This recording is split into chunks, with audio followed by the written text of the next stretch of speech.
संसार में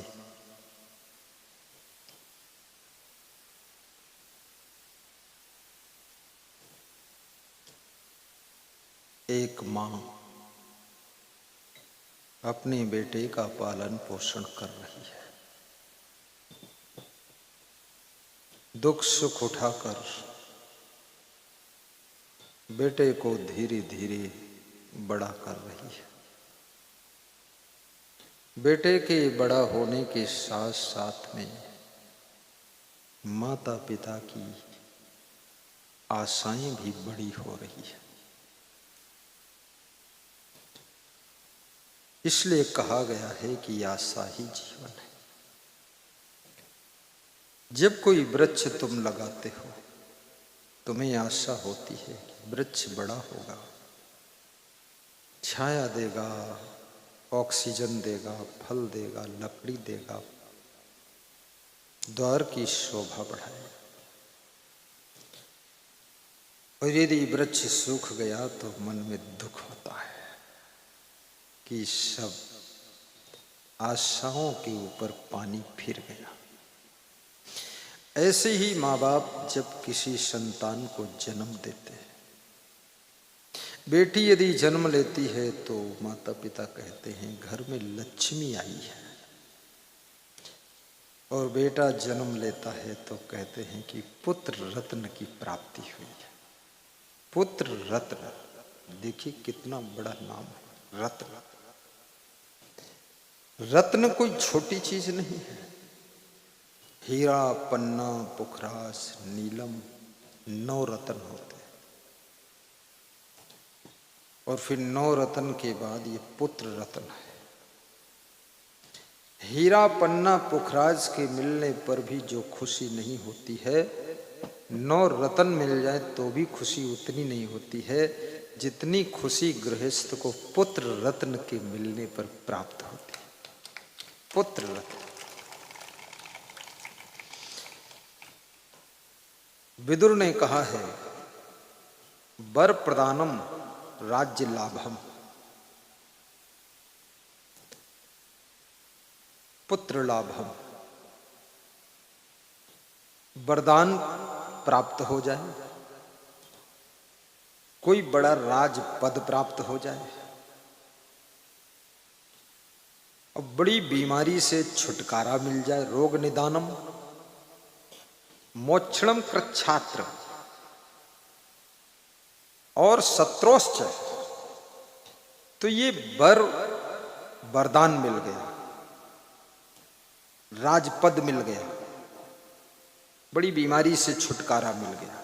ये तीनों का जो सुख है तराजू के एक पलड़े पर रख दो और दूसरे पलड़े पर शत्रुश्च मोक्षणम कृच्छात्र, शत्रु से छुटकारा पाने पर जो सुख प्राप्त होता है उसको तराजू के दूसरे पल्ले पर रख दो तो शत्रु से जो छुटकारा मिलता है वो सुख ये सब सुखों से ज्यादा बड़ा सुख होता है, क्योंकि शत्रु रात दिन टेंशन देता है। शत्रु से छुटकारा। और तुम कितनी कोशिश करो कोई न कोई शत्रु तुम्हारा बन जाता है। तुम्हारी तरफ से नहीं बनेगा तो वो अपनी तरफ से तुमको शत्रु मान लेगा और तुम्हारे साथ शत्रुता का व्यवहार करता रहेगा। अगर अड़ोस पड़ोस में कोई शत्रु तुम्हारा नहीं बना तो घर ही में कोई शत्रु पैदा हो जाएगा। तुम्हारा पति ही शत्रु हो जाएगा, तुम्हारी पत्नी शत्रु बन जाएगी, तुम्हारा बेटा शत्रु बन जाएगा। राजस्थान में एक पति कह रहा था, हमको सबसे ज्यादा खतरा हमारी पत्नी से है। तो हमने कहा वो शत्रु है क्या? बोले जिस दिन चूक जाऊंगा मार डालेगी। पत्नी शत्रु बन गई। और जिसके जीवन में शत्रु कम है उसके जीवन में निश्चिंतता का सुख है। इसलिए कबीर साहब कहते हैं, शत्रु बढ़ाने की कोशिश मत करना, मित्र बनाइए, मित्र, लेकिन शत्रु नहीं। और फिर भी अगर कोई शत्रु हो ही जाए, भगवान कृष्ण से शिशुपाल शत्रुता मानने लगा। उनके बुआ जी का बेटा था, शत्रुता मानने लगा। भगवान से कंस शत्रुता मानने लगा। भगवान राम से रावण की शत्रुता हो गई। अब शत्रुता हो ही गई, अब किसी तरह से छुटकारा हुआ ही नहीं, तो फिर आत्म बल से संघर्ष करना ही पड़े। ठीक है ना। शिशुपाल को भगवान कृष्ण ने 100 गलती क्षमा कर दिया है, 100 के बाद फिर उनको मारा है। कबीरा खड़ा बाजार में मांगे सबकी खैर, ना काहू से दोस्ती ना काहू से बैर। बाराबंकी में एक भक्त ने मेरा सत्संग कराया, 20 साल पहले की बात। लोगों से सहयोग मांगने गया, किसी ने दिया, किसी ने कम दिया, किसी ने नहीं दिया, किसी ने समझा दिया, किसी ने डांट भी दिया, और किसी ने कहा क्या भिख मांगत तेरे, भीख मांगत तुम। तो उसने हमसे बताया, गरीब आदमी था, मेरी गाड़ी में बिठाया मैं उसको, हमने कहा क्या हाल चाल है? बोले हाल चाल बढ़िया है। कुछ लोग सहयोग दीन, कुछ लोग नहीं दीन, कुछ लोग समझाई दीन, कुछ लोग डांट दीन, और कुछ लोग अपमानो करिन। तो हम जो अपमान करिस डांट दीस, उसको क्या किया तुमने? बोले वो के हाथ जोड़न कहन भाई साहब नाराज न हो, आयो जरूर सत्संग सुने। तो हमने कहा डांटिन भी हो, फिर कहा भाई साहब नाराज हो, तो नाराज तो ही है तब तो डांटिस।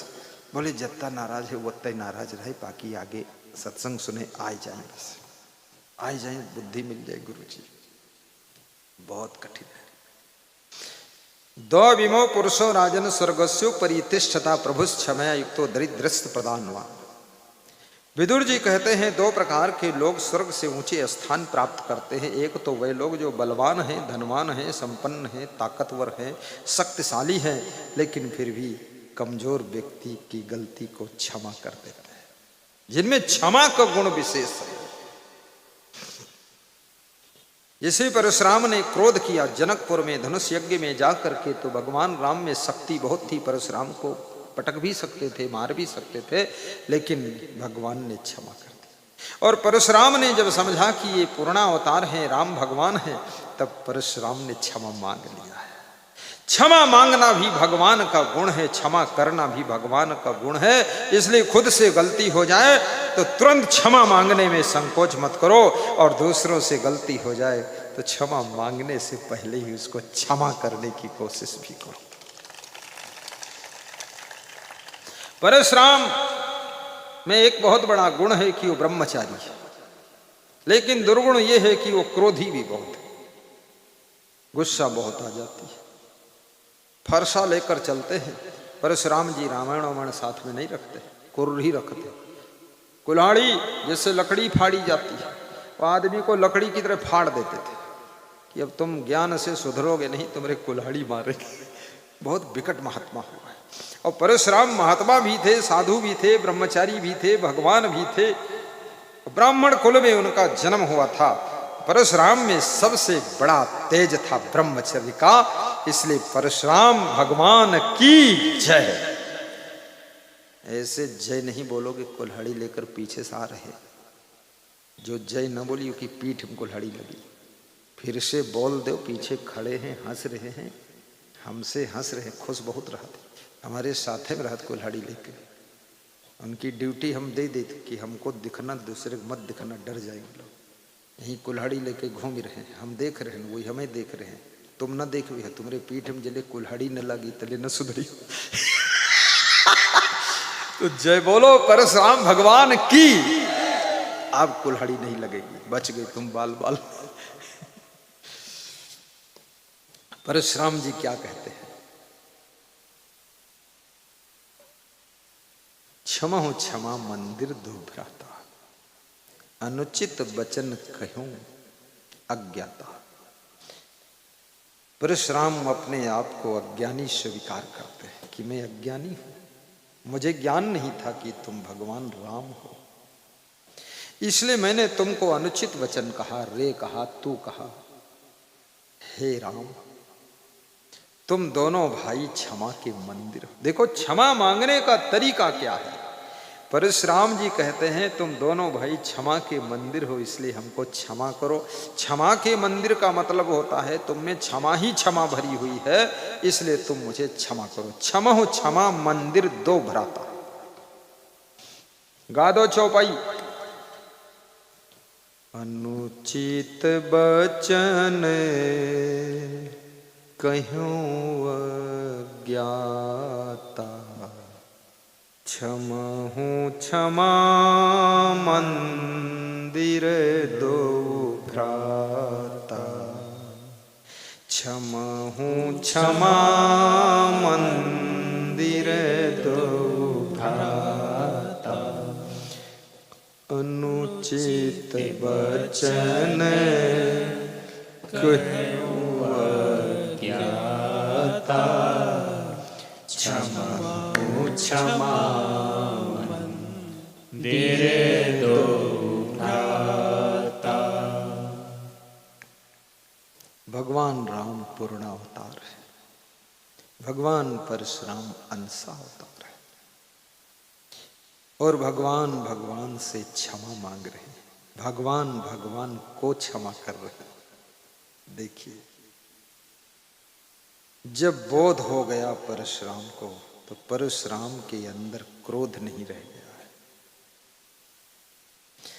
जहां बोध हो जाता है तो क्रोध खत्म हो जाता है, और जब बोध नहीं होता है तो क्रोध बहुत होता है।